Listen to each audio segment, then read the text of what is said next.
questions are about its mandate. You know, it has a list of responsibilities described in this document, about the participation in that committee, who's there, and for what, and then how to make it work, how to make it functional. Another mechanism is working groups, and these are intended to be either area and or issue specific. So I think when you were last at a PNCIMA meeting, there was a talk about a transportation working group, a working group focused on transportation issues, which may in fact be something that happens. But your advice on what issues or what areas would be useful to have a working group on. So a working group may go for the entire planning process. It may go from the beginning, which is starting in June, through 2 years, which is the planned time frame.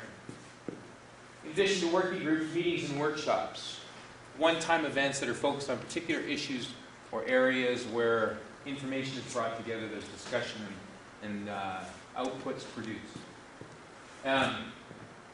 Existing advisory processes. Some of you may be involved in existing processes for engaging the public or interested parties in marine planning type issues, whether they're fisheries management advisory processes, whether they're sports fish advisory, halibut, ground fit, whatever. There's lots of them out there, you know about them.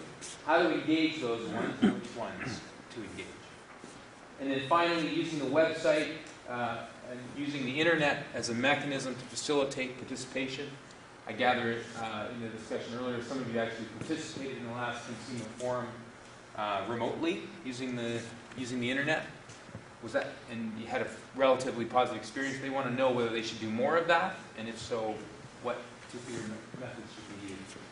So that's really the focus. That's what the planning office and the steering committee is looking for from you. Now, that doesn't mean you might not have some other things that you need to say or questions you want to get answered. So, for those of you that may be in the dark or slightly less in the dark now, we'll have a short update. This is the agenda. A short update which will be provided by Bruce. Kind of what's been done since last time you went to a PNCIMA meeting. What's been accomplished over the last year for those of you that went to the forum. And that's intended to be a short presentation, not a kind of a detailed overview of PNCIMA. If you need that, we can provide you with that information subsequently. Then we'll take some general questions briefly and move into the discussion that I've just introduced here. And Neil will run through these mechanisms, what they actually are proposing with respect to them in more detail. It takes about 10-15 minutes for him to present that. And then the planning office and steering committee reps would like to sit down with you at these tables and actually talk to you about these mechanisms and how they need to change. We've done that in now 5 communities. Campbell River last night, and last week we were in Kitimat, Prince Rupert, Masset, and Skidegate. And we've had very productive discussions, and some new ideas have been proposed on how to modify this, make it more functional, and that's what they're looking for from you. And I think they're prepared to ask you questions about proposals that you may have. So that's what we're doing. If in the course of the evening you think of some things that make sense right now in answer to the questions, you could write them down on this feedback form and leave them. But if you want to think about it, take it back to your board, committee, whatever, and then respond. They're looking for those responses to come in afterwards as well. So that's what we're here to do. And I know some of you need to leave earlier than others. We were scheduled to go until 9. There's no requirement that we go till 9. So are there any specific departure times that we need to be aware of and working towards? The ferry. I'm gonna be gone by 8:30. So 8:45 and 8:30. So why don't we see if we can certainly get it close to wrapped up by that point? Okay. And if we're focused, we can do that based on experience today. This is a relatively small group. Okay, Bruce. Sure. Pardon? Oh, the video, sorry. There's a video here. The reason for that is we've been videotaping all the sessions so far. And if you're all comfortable with it being videotaped, we'll videotape this one. A relatively unedited version of that video will be put on the internet, on the PNCIMA website, so that those of you that are interested in what people said in Masset can actually go on the website and look at it. Or if they want to see what you said here, they could do that. So is anybody uncomfortable with having it videotaped? We're all okay? All right. Good. Thanks very much. So I'm just going to give you a bit of an overview of the PNCIMA. For those who don't know, is the Civic North Coast Integrated Management Area Initiative. Okay. So that's what the acronym stands for. And I'm going to give a bit of a background, PNCIMA process, some progress to date, and where we're going. So the PNCIMA initiative is a collaborative planning process that will develop an integrated oceans management plan for the Pacific, Central, and North Coast area. So the area that's sort of in dark blue is basically the PNCIMA area.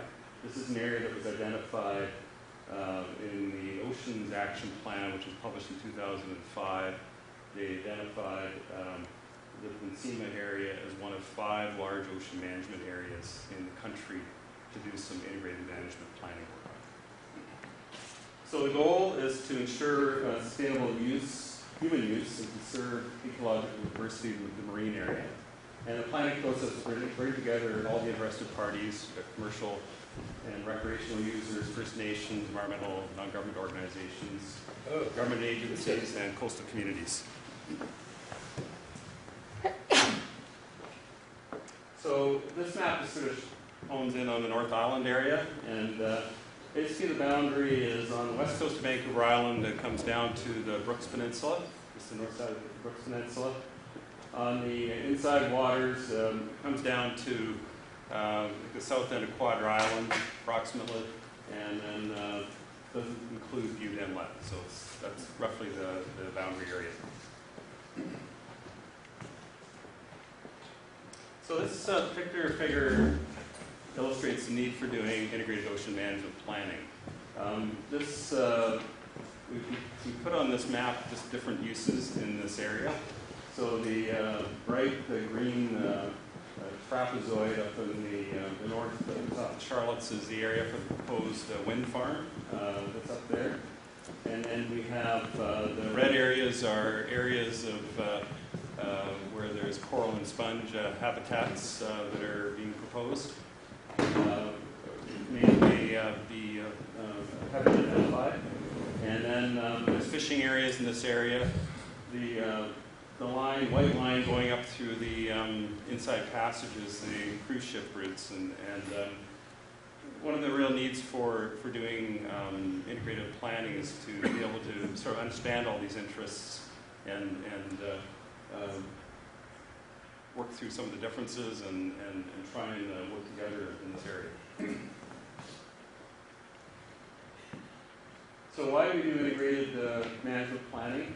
So it's an opportunity to provide balance with socioeconomic, cultural, ecological objectives for the oceans, to help to forecast and address future development needs,